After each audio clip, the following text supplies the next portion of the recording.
माँ को भोजन के लिए भी नहीं पूछते होंगे।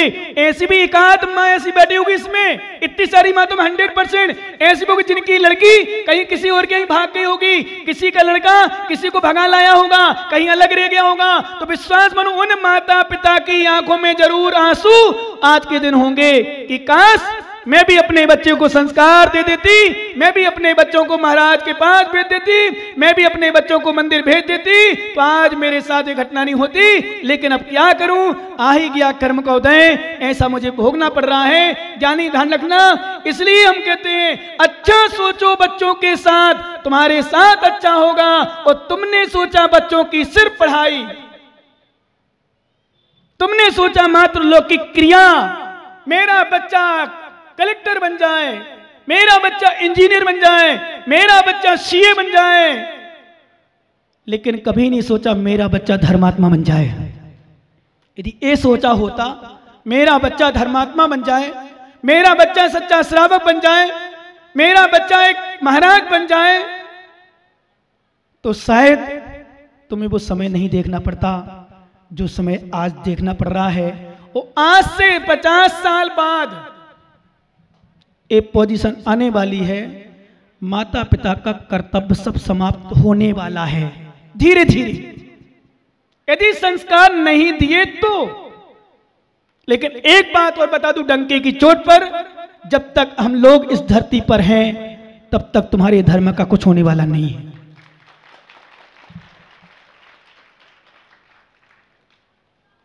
क्या? जब तक हम लोग इस धरती पर हैं तब तक कुछ होने वाला नहीं है, क्योंकि हम लोग ऐसी प्रेरणा देते रहेंगे, ऐसे इनको संस्कार देते रहेंगे। एक बच्चा नगर फोर्ट का ज्ञानी मालूम क्या कह रहा, बोले महाराज आप अप्रैल में कहाँ रहोगे? तो मैंने सोचा हो सकता बर्थडे वगैरह होगा इसी का, पूछ रहा होगा। नगर फोर्ट का यही का प्रकाश जी, सच कह रहा हूँ। बोले मैंने कहा क्या बात है? बोले महाराज अप्रैल तक मेरी परीक्षा हो जाएंगी, 2 महीना की छुट्टी रहेगी, तो मैं आपके साथ रहना चाहता हूँ। मुझे इतनी खुशी हुई, मैंने कि उसके माता पिता और यदि स्वीकृति दे दे। छोटा बच्चा, इतना छोटा भी नहीं पर छोटा है, पर इतना छोटा भी नहीं कुछ जानता नहीं, माता पिता स्वीकृति दे दे और सही में वो आराम से रह आए, तो हो सकते उसके ऐसे संस्कार बन जाएं कि विश्वास करो महाराज का कमंडल पकड़ते पकड़ते स्वयं पीछे कमंडल पकड़ के निकल जाए। क्योंकि बैठा प्रदीप ज्ञानी, बोले वो लेट कर रहा है, पूछो नेमीचंद लाए थे पहले तो उसको, वैसे तो हमारे साथ आता था, बिहार कराया और धीरे धीरे कमंडल पकड़ा। और कमंडल पकड़ते पकड़ते एक समय ऐसा भी आएगा, विश्वास है पूरा पूरा कि तुम्हारे सामने पीछे कमंडल पकड़ के बैठेगा, पक्का है। क्योंकि ये बात नोट कर लेना, अब एकाध कोई बिरला हो तो कह नहीं सकते जिन बच्चों ने मुनियों के कमंडल पकड़ लिए, ज्ञानियों ध्यान रखना, जिन बच्चों ने मुनियों के कमंडल पकड़ लिए वो बच्चे कभी शराब की बोतल नहीं पकड़ सकते हैं। पिछी कमंडल पकड़े ना पकड़े, कमंडल से कमंडल पकड़ना शुरू कर दो, कम से कम शराब की बोतलें छूट जाएंगी। और विश्वास दिला रहा हूं, एक ऐसा भी अनाड़ी था आचार्य भगवंत शांति सागर महाराज के समय, जिस गांव में शांति सागर महाराज का प्रवेश हुआ, वो अनाड़ी लड़का युवा जो जहां भी मिले महिलाएं उनको टोकना, जो लड़की मिले उनको छेड़ना, कहीं किसी के मटका फोड़ देना, किसी का घड़ा फोड़ देना, किसी को कुछ कर देना, ऐसा काम किया करता था। शांति सागर महाराज जी का प्रवेश हुआ, वो भीड़ में चला गया महाराज के चरण छूने, महाराज के चरण छू के महाराज से कहा महाराज कमंडल दो, मैं कमंडल पकड़ूंगा। ध्यान सुनना ज्ञानियों, इसलिए कभी गलत व्यक्तियों को गलत दृष्टि से ज्यादा नहीं देखा करो सर्वथा, क्योंकि गलत इंसान भी सुधर करके परमात्मा बन जाता है। गलत इंसान भी सुधर के इंसान, लेकिन तुम्हारी सबसे गंदी आदत, यदि किसी ने कोई गलत काम कर दिया, कुछ गलत हो गया, तुरंत उसको ऐसा गलत देखो, गलत की दृष्टि देखते रहोगे। नहीं भाई, सुधरने का मौका दो। विश्वास करना, मालूम महाराज का जब कमंडल पकड़ तो बड़े बड़े लोग, नरेंद्र जैसे मुमुक्षु, विनोद जैसे अध्यक्ष, वो बाहुबली जैसे दानवीर कहते हैं, बोले महाराज क्या कर दिया आपने, ये क्या कर रहे हो, इसको कमंडल पकड़ा दिया, ये अनाड़ी है, कमंडल फेंक देगा कहीं। बोले भोले भाई, हे ज्ञानी, इसके फेंकेगा नहीं, एक दिन ऐसा आएगा, आज मेरा कमंडल पकड़ा है, कल पिछी कमंडल पकड़ के चलेगा। और सच बता रहा हूं, कोई काल्पनिक घटना नहीं है ये, वो सच में जो अनाड़ी जिसने मुनिराज का कमंडल पकड़ लिया था, वास्तव में अनाड़ी था उसके पूर्व। घड़ी देख रहे हो कि दिखा रहे हो? तुम बहुत ज्ञानी हो क्योंकि नगर फोड़ के हो। देखो दोनों काम हो गया ना, कि देख भी लिया, वो हल्का संकेत भी नहीं किया, मुंह तो स्थान रोम रोम जानू छो। देखो प्रवीण भी हंस रहा सही बात को, बोले पापा को आप समझ गए मतलब। सुनो ज्ञानी, मालूम क्या कह रहे थे हम? वो काल्पनिक घटना नहीं, शांति सागर महाराज जी के समस्त गांव की घटना। सच में अनाड़ी था, कुछ भी नहीं जानता था, परेशान करता था महिलाओं को, लड़कियों को विशेष रूप से छेड़ता था। छेड़ना का मतलब गलत दृष्टि मतलब परेशान करना। जब कमंडल पकड़ा महाराज के साथ चल लिया, कदम पर कदम मिला करके, विश्वास करो उस संघ के यानी शांति सागर महाराज के संघ के एक ऐसे महाराज हुए जो आचार्य पद को भी प्राप्त किया। आचार्य पाए सागर, जिन्होंने साधक हुए, बड़े श्रेष्ठ साधक हुए उसमें। और सबसे बड़ा दृष्टांत हमारे यहां अंजन चोर जैसा ज्ञानी, अंजन चोर जो सप्तविष्णी था, जो सप्तविष्णी था। ध्यान रखना ज्ञानियों, सप्तविष्णी भी मुनिराज के चरणों में पहुंच जाता है, दर्शन मिल जाते हैं महाराज के। और दर्शन करते करते ऐसे भाव जागृत होते हैं, महाराज मैंने जीवन में बहुत पाप किए, उन पापों की निर्जरा तो आप ही करवा सकते हो भगवान, मुझे भी आप जैसा बना लो। सच में उसने तो निवेदन किया, महाराज ने उसका चेहरा देखा, कपड़े उतार दिए, केस लॉन्च कर दिए, और सच बता रहा हूं 5 दिन में केवल ज्ञान प्राप्त करके मोक्ष भी प्राप्त कर दिया, सिर्फ 5 दिन में। क्यों? क्योंकि ध्यान रखना, व्यक्ति को सुधरने में जब बैराग का समय आता है, विश्वास दिला रहा हूं ज्ञानी प्रवीण भैया, जब सुधरने का टाइम आता है, पता नहीं कौन सा व्यक्ति कब सुधर जाए, ज्ञानी पता नहीं कौन सा व्यक्ति कब सुधर जाए। और एक सबसे बड़ा और भी विशेषता ध्यान रखना माताओं, फिर पुनः ले लेना, बिगड़ने में भी समय नहीं लगता है, कब बिगड़ जाए, कौन सा निमित्त मिल जाए। इसलिए निमित्तों को बचा के रखना, अच्छे निमित्तों में फंस के रहना। साधु जैसे कभी दीक्षा, कल दीक्षा होगी ना, आओगे क्या विनोद जी? कहीं रहोगे? खैर दीक्षा तो छोड़ोगे नहीं, आज जाओगे पता है, पर आओगे। और छोड़ना भी नहीं, आसपास वाले छोड़ना ही नहीं, उनियारा वालों, लीगड़ वालों, ककौड़ वालों, बन्नेट वालों, जो भी हो, बूंदी वाले तो नहीं कह सकते पर फिर भी प्रयास करना। जितने लोग बाहर के और भी लोग हों, माताएं, ठीक है, जन्म कल्याणक महोत्सव पे आते हैं, अपन बधाई गाते हैं, प्रभावना का कारण बनता है, जिन शासन की प्रभावना होती है, जुलूस निकलता है, सब कुछ मान लिया, लेकिन आत्म कल्याण के लिए, आत्म कल्याण के लिए जरूर तीर्थंकर की दीक्षा देख करके अपने जीवन में परिवर्तन लाना चाहिए। ध्यान रखना, इतने सारे तीर्थंकर जब दीक्षा लेंगे, वो दीक्षा का बैराग का दृश्य जब लोकांतिक देव ब्रह्म ऋषि जो कभी इस धरती पर नहीं आते, सिर्फ भगवान के दीक्षा कल्याण के समय भगवान की दीक्षा की अनुमोदना करने के लिए, स्तुति परक शब्दों को बोलने के लिए आते हैं, एक भवातारी होते हैं। ध्यान रखना, जब वो ब्रह्मलोक से चल करके, विश्वास करो, तीर्थंकर के स्थान पर आ सकते हैं, बनारस नगरी जा सकते हैं, तो हे आसपास के ज्ञानियों, तुम भी तीर्थंकर की अनुमोदना करके लिए नगर फोड़ तो आ ही सकते हो। भगवान की अनुमोदना करने के लिए दीक्षा ना ले पाओ कोई बात नहीं, पर दीक्षा की अनुमोदना कर सकते हो। भगवान, मैं हमेशा कहता हूं, एक भावना हर व्यक्ति को बनाना चाहिए। क्या? हर व्यक्ति को एक भावना जीवन बनाना चाहिए। पहले नंबर तो प्रयास करना चाहिए, घर गृहस्थी में रहो, कि मैं सौधर्मेंद्र बनूं। दूसरी भावना बनाना चाहिए, मैं तीर्थंकर के माता पिता बनने का सौभाग्य प्राप्त करूं। एक पदम जी से, ज्ञानी से मैंने कहा था, बहुत बन जा ज्ञानी, लेकिन क्या करूं, किस्मत तो कहां थी। पोता नहीं छूट रहा, पोता की मम्मी नहीं छूट रही, पोता की दादी नहीं छूट रही, पोता को पापा नहीं छूट रही हो, घर नहीं छूट रही हो। महाराज क्या ही करूं मैं, अब क्या ही करूं, मुंह तो थारो मुंह ही जाने, मुंह कहीं जानो।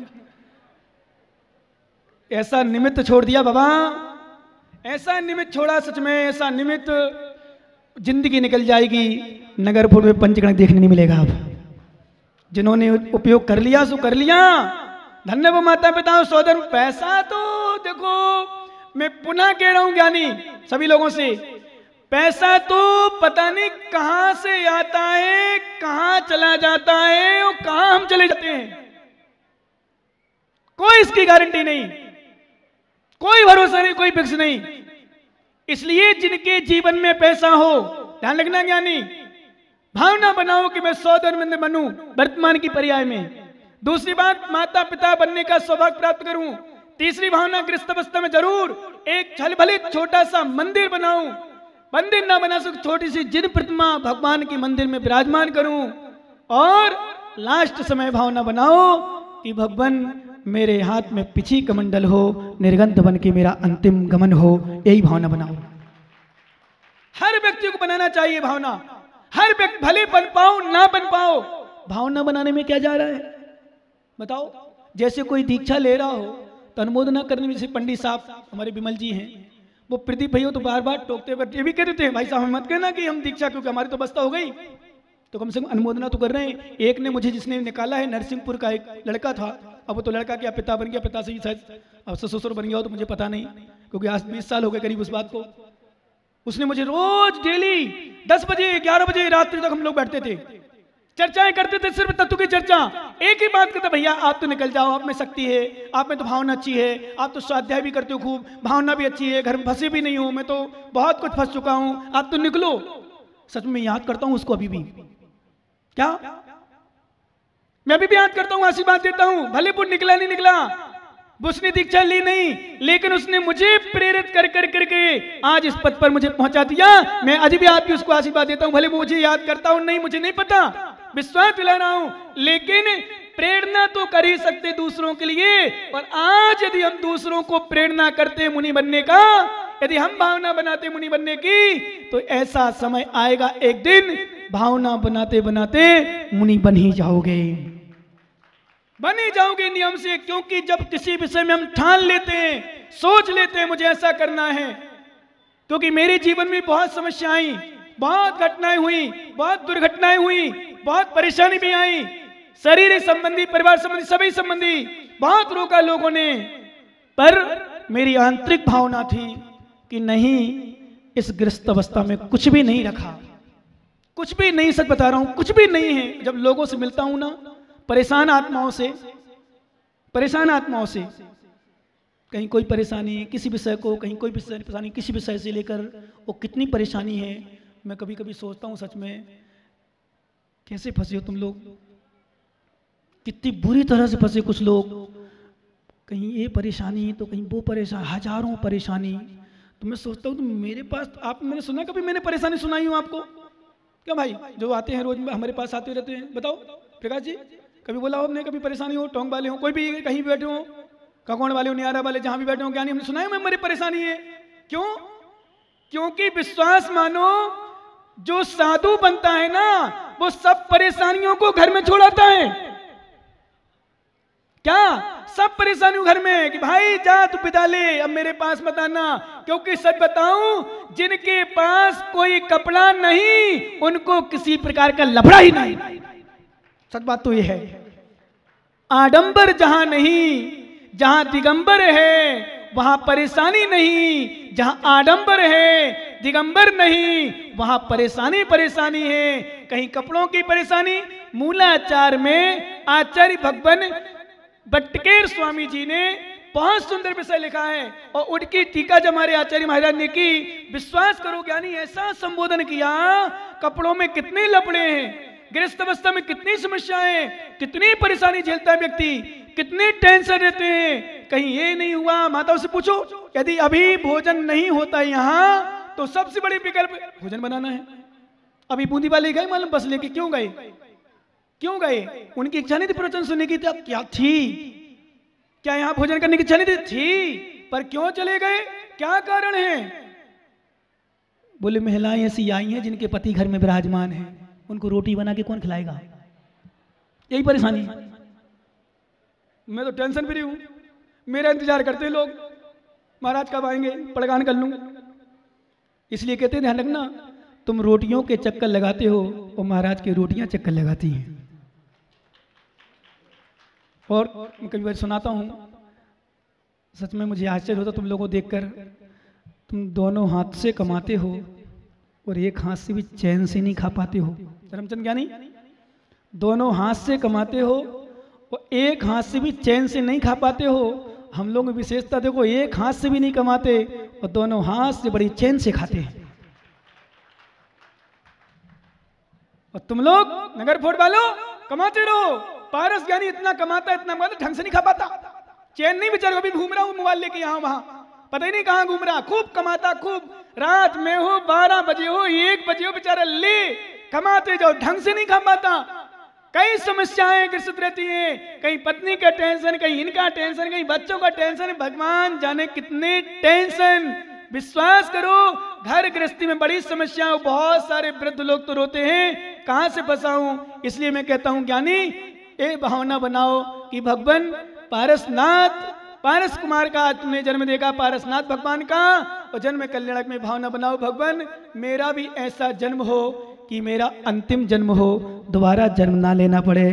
क्योंकि आचार्य भगवान योगेंद्र देव स्वामी ने मालूम क्या कहा, एक भावना बनाओ भगवान मुझे अब दोबारा कभी, एक बार और, क्योंकि पंचम काल मोक्ष नहीं है, अब कभी मुझे माँ की आंचल का दूध ना पीना पड़े। ये भावना बनाओ। क्या भावना बनाओ? मुझे कभी माँ की आंचल का दूध ना पीना पड़े। क्योंकि शास्त्रों में लिखा है, इतनी बार मैंने माँ की आंचल का पान किया है, उन दूध में से जो फेन बना मेरे मुंह से, उस फेन को इकट्ठा किया जाए तो समुद्र के समुद्र भर जाएंगे। इतने बार मैंने माँ की आंचल का पान किया है। हे भगवान, अब मैं माँ की आंचल का पान नहीं करना चाहता हूँ। हे जिनमानी माँ, आप तो मुझे अपनी आंचल में छुपा लो, मैं केवल ज्ञान प्राप्त करके मोक्ष जाना चाहता हूँ, मुझे कुछ नहीं चाहिए। ऐसी भावना बनाओ। क्यों? क्योंकि मैं तृप्त हो चुका हूं इस संसार से, भोगों से, शरीर से, और सबसे बड़ा चिंतन करना, जिसको मैं अपना मानता हूं वो मेरा निकला ही नहीं है।